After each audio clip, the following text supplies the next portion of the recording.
Lo ha ganado todo, ya no tiene dedos para llevar los anillos. Es un 3 veces campeón del mundo.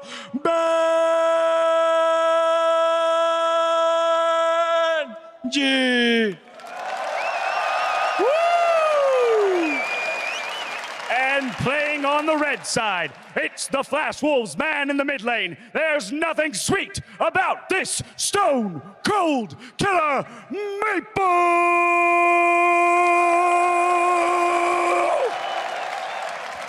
All right, gentlemen, good luck and have fun. All right. Yeah, Fierce. I like that. That was great. I can't do that. If I try that, I blow my voice out. Yeah, like Martin said yesterday, girly voices. Girly voices. That's why we're here. That's why they are on stage. Yeah, most color cast. Never mind. I'm not kidding. Are we talking? Hey! Let's go back on track, shall we? Yes, absolutely. Faker and Matza will be after this, but Bengi and Maple, this is actually a really interesting one because these two players, they were never voted in to the All-Stars until this year. Before it was Score, before it was SKT actually had to qualify because we took the #1 teams. And Maple, it's like Westdoor Shadow, Toys Shadow, back and forth. This is the first time that these two guys have actually been the most popular in the region for their role. I think actually that's a good point. As well, like, Bengi is like so underrated. The guy has won like 3 world championships. What more do you need to do? Like, how do you prove yourself? Everybody's like, oh yeah, he's gonna lose this game. He's falling off the bandwagon. Yeah, right? Like, I would say, even for myself, coming into Worlds, it's like Bengi's in a slump. It's like Bengi's not playing too well. They have Blank. It's like Blank's not that great, but then relative to Bengi, it's like, okay, how good are these two? But Bengi was the one that just kept getting subbed in over and over again when they needed him, and here he is on stage. Start. Yeah. Can't sub him out this time. Can't sub him out. It's my time to shine. Maple, though, is a player that I just really enjoy watching. And okay. For the Syndra. Locked Those in are locked Tom Kench. Trying to run this like matchup through my head. Feels like Tom Kench is actually quite comfortable. To lose on the push. So if you're not familiar with Tom Kench in all-ins, he should be running Snowball, probably, because that's the way you want to play him. Because you can actually, I don't think you get interrupted from Syndra's QE if you Snowball in, so it's much better summer spell than even like the barrier that he's running right now. Yeah, and you probably don't need the barrier if you have the thick skin. Yeah, exactly. You can hit it fast enough. So I don't think Bengi has done his full research, or maybe just playing a different style, but we have seen Snowball Tom Kench all in because you want to get into close proximity where the base damages of your spells are just super high. Yeah, Tom Kench does so much damage if he can actually get to you. Yeah. And then Syndra at the same time, she'll have wave clear and wave control. I want to see how much he uses his W on the side of the Tom Kench to actually clear waves. Yeah, it has some AoE, but I think the play pattern is basically surprising a W, like using your W to blow up a wave to create maybe a path to get a Q, because otherwise angling the Q is going to be very obvious. Like, Syndra will always be hiding the minions, and I guess that's where you're looking to punish. Yeah, and he's definitely going to be hiding behind minions here, because Bengi did take the snowball last second, loaded it a little bit late there on the overlay, but that's exactly what he needs. And it is going to be a little bit more AP focused here from Maple, so Bengi got some magic resist. Yeah, I'm just looking at Maple. This is actually Maple right here. He's running like the standard, just early. No armor. He's got 80 ooh, red. Ooh. Oh, he's fighting already. Yeah, don't face take a Tom Kench. That's not going to end up too well. So Maple is running some magic resistance on his glyphs. He has 80 reds though for physical harass and basically helping him last hit. So even you want for all-ins, you want to like run either magic pen, maybe hybrid pen at the worst. Probably not anymore since the quality changed. But you definitely like, you value having the comfort knowing that you can last it just a little bit better, especially with the annoying turrets if you run some 80 reds. What's he have masteries-wise? Let me check real quick. He is running Thunderlords as expected on the Syndra. Okay. 1 point meditation, 2 points in vampirism. So yeah. Green Fighter's gift is actually pretty good as well, so it does reward you for playing in the brushes if you're playing like these Thunderlords champions. Because nobody wants to run Bandit. And then there's a pretty weird page here on the side of Bengi. He has everything. Yeah. There's like 5 AP, 72 health, some magic resistance, attack speed, and magic pen. He really is like jack of all trades, master of none. But let's look into the actual gameplay. We see Maple always hiding behind the creeps and just Q trading. Ugh, Bengi's just taking so much damage. He's going through those blast charges right now. And he's not getting any poke in to really use the corrupting part of the corrupting potion. It's like he needs to back up. Maple's about to hit level 2. And Maple playing obviously for a poke-oriented style where he keeps hiding in the creeps. He doesn't need to skill E early because in Summoner's Rift you skill E sometimes early because you're afraid to get ganked level 2, and it's a really good tool against ganks, but obviously if you can hide in your minions, just do QW. Makes him miss that one too. That's a good trading pattern. You always soul with the W, guaranteeing your Q can hit. Ideally, you lost it creeps or you pull creeps with the Q, but he always has the push going, so he can just lost it with his auto attacks and save Q for a harass. Remember, if you auto attack an enemy champion, you draw minion aggro. Basically, that'll punish you even if you're next to the cannon. But if you use spells, it will never draw minion aggro. That was actually something that I'm embarrassed to admit I had learned a lot later than I should have, because I was a jungler, and when I started playing top lane, I had no idea.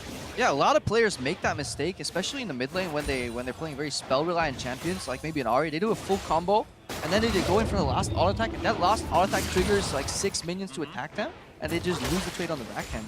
Yeah. So you have to be very aware of what you want to do with minion aggro.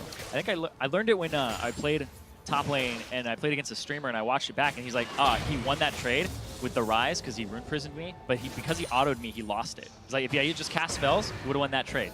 Yeah, definitely. So anyway, so auto attacking Pumpkin really isn't going to give you too much. He's getting through Bengi's mana though, and his HP. Bengi's trying to get control of the relic here. That's really good. Bengi, he actually walked on the relic at 215 on his side. He knows that his is going to be back up at 330. So he's just doing this, pushing the wave. He doesn't mind how much damage he's taking here, as long as he doesn't die. Yeah, there's all in going from Maple. Ignite goes down. Bengi still has the thick skin, pops the great health. Ignite ticks out, but he has the base right now, and that gives Maple control of the lane. Yep, control of the relic as well. So Maple will be able to actually push this out, spend spells, no problem, and then get a good back timing. Yeah, we're looking at a 10 CS advantage if he gets everything here. One more creep, one more Q. The cannon, he can pick that up and throw that away, so he can definitely go back to base with quite a bit more gold.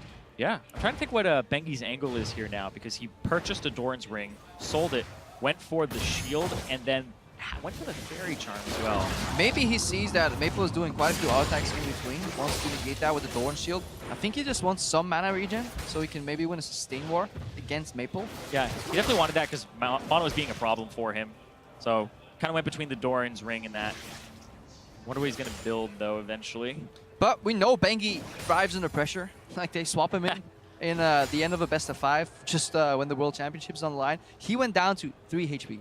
Very, very underrated ability to perform under pressure. There are a lot of people, like, I use Reignover as an example here, 89% win rate during the regular season, but in playoffs, we always see like a little bit of a different Reignover every now and then. Yeah. Bengi right now looking to push in that wave, just get the reset. Forcing Xino to CS on the tower is probably like the only way to guarantee that she maybe loses some CS, because otherwise it's so easy for her to CS. But probably WQ combo right now is strong enough to clear out the entire back wave, which means Maple's just going to sit on that 6 CS advantage right now. What is Bengi going to do about this? Level 6 doesn't help him. I mean, he gets some stats, no, from his ulti. Tanky stats to kind of negate the all-in. Going for the zone, but look at how little this is doing. This is great. Sidesteps W, forces point blank E, which means Maple is being gated in the mana department, which means Bengi can actually start playing up more and more, and now use that zone to deny CS here. Cannon creep denied. So that's exactly what he wants to do. He wants to get back in time for his cannon. He goes in with the snowball. It's another. Almost got that other hit on him. Maple's out of mana. Yeah, he can't actually cast the ultimate. And the wave is frozen, so Bengi obviously gonna regen. If he get 2 shrines, he actually doesn't cast the base, because these guys based on 33 PS. Oh, Good cancel.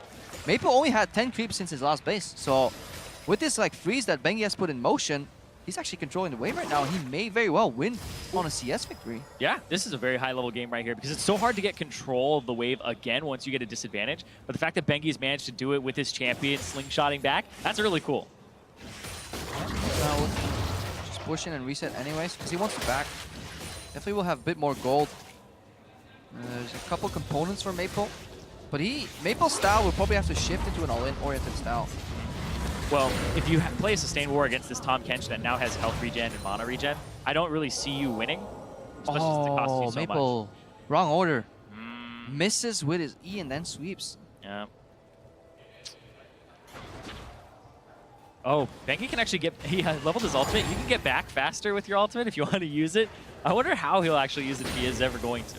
I mean, he could do it from Brush, honestly. Get behind the Syndra. It's another gap closing tool. It's all about proximity. Definitely also doesn't need to rush because the wave was fast pushed by Maple here for the reset. Gobbles that one up to prevent the reset as well. Wants to fire that on the range creeps as he gets the Venom last hit, maybe. Different. That's the thing. He's not used to it. It takes one hit. Usually it takes two, but it takes one turret shot, one auto on ranged, and then on the melees, it takes one turret shot and 2 auto attacks from you. If it takes 2 turret shots, it dies. Yeah, at least, yeah. Because it's borderline 50% damage on the melees here. Again, Bengi going for zone. He wants to deny some CS from Maple.